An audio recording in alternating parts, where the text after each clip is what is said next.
تمہید میں بھی نہیں الجھوں گا. 8 منٹ میں اتنا پڑھ سکتا ہوں پڑھ دوں گا, اس کے بعد آپ حضرات پڑھ لیجیے گا. نیپال کی سرزمین میں انگلیوں پر گنی جانے والی جن چند ہستیوں اور نمایاں شخصیتوں کو جنم دیا, ان میں ایک بڑا قابل احترام نام حضرت مولانا محمد عباس صاحب ندوی رحمۃ اللہ علیہ کا ہے, جن کی زندگی کا خمیر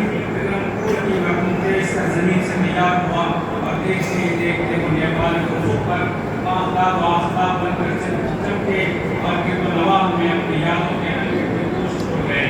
میں اس وقت مولانا رحمۃ اللہ علیہ سے اپنے نجی تعلقات اور زندگی کی تشکیل میں ان کے اپنے سامنے کردار کو بیان نہیں کروں گا, اور نئی تاریخ کے کانٹوں میں الجھ کر اپنے خیالات و واردات اور جذبات کو محدود کروں گا. کیونکہ تاریخ وہ فن ہے جو انسان کو ننگا کرتا ہے, اس کے بغیر تاریخ مکمل ہو ہی نہیں سکتی. اور پھر یہ جس نے ان کی صرف آدھی زندگی دیکھی ہو, اس کو یہ اپنی مسئلہ اصلاح اور کی جسارت کر سکے. میں ایک شاعر کی حیثیت سے ان کے چند کمالات کو روشنی ڈالنے کی صلاحیت حاصل کروں گا جو ان کا خاص اصل تھا. امام شافعی کا مشہور قول ہے, مشہور شعر ہے, عین تازہ ان کل عین قلیلۃ ولکن عین الصبح تبدی المسامع.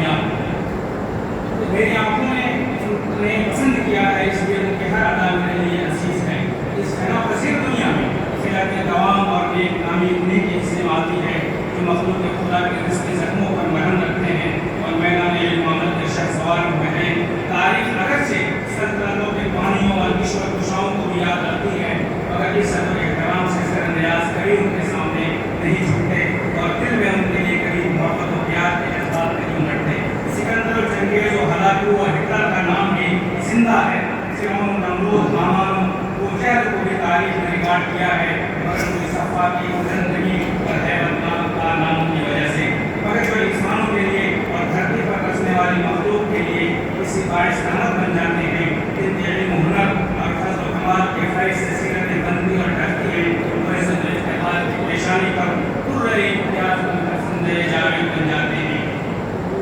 وہی دانا گلو گلزار بنتا ہے جو خاک میں مل کر اپنے وجود کو مٹا دیتا ہے, اور مقام بلند پر وہی انسان کا منظر ڈالتا ہے جو اپنی ہستی کو نگاہ ڈالتا ہے. حالات کی گھٹی میں جو تپتا ہے, مشکلات و مسائل کے کانٹوں میں جو گزرتا ہے, قوموں کی تقدیر وہی بدلتا ہے, اور اسی کے حصے میں صرف وہی پذیرائی اور ہر دل عزیزی آتی ہے. جگر مولا آبادی کا مشہور شعر ہے, تو خواب میں مل اور آگ میں جل, اگر عشق بنے تب کام چلے, ان خام دلوں کے عنصر پر بنیاد تعمیر نہ کر. مولانا کے ساتھ پر جس وقت میری نظر پڑی تو اس وقت ہر اعتبار سے قابل رشک تھے. صحت مند جسم, لدیر عمر کے پیٹے میں گٹھا گٹھا بدن, مضبوط اعصاب, ہاتھ پاؤں اور گردن سے پہلوانی کے آثار ہو گیا, بدن میں قوت, آنکھیں روشن, دماغ تازہ, پست تن سے علم و جسم کی اصلاح, نہ تھکاوٹ, نہ سستی, نہ حشاش بشاش, معتدل قامت اور بھرپور توانائی کے ساتھ جوان ہوا تھا.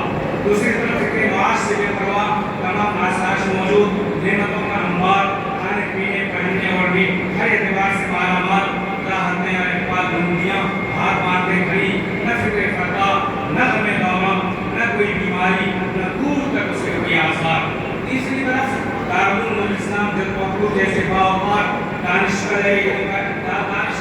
عرفان کا اہتمام, اساتذہ سماعات کے لیے حاضر, ادب و احترام و عقیدت سے گردنیں جھکی ہوئی, طلبا دل و جان سے فریفتہ,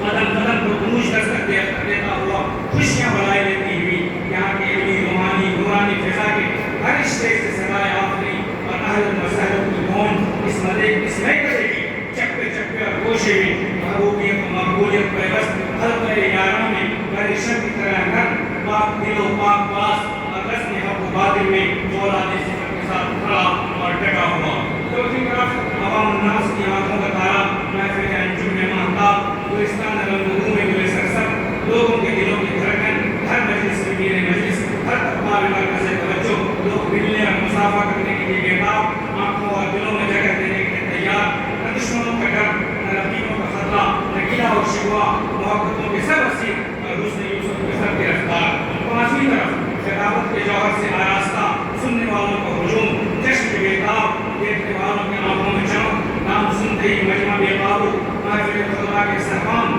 اسٹیج کی رونق, علماء کی زینت, علماء کے درمیان اپنے ناز و انداز, شکل و صورت,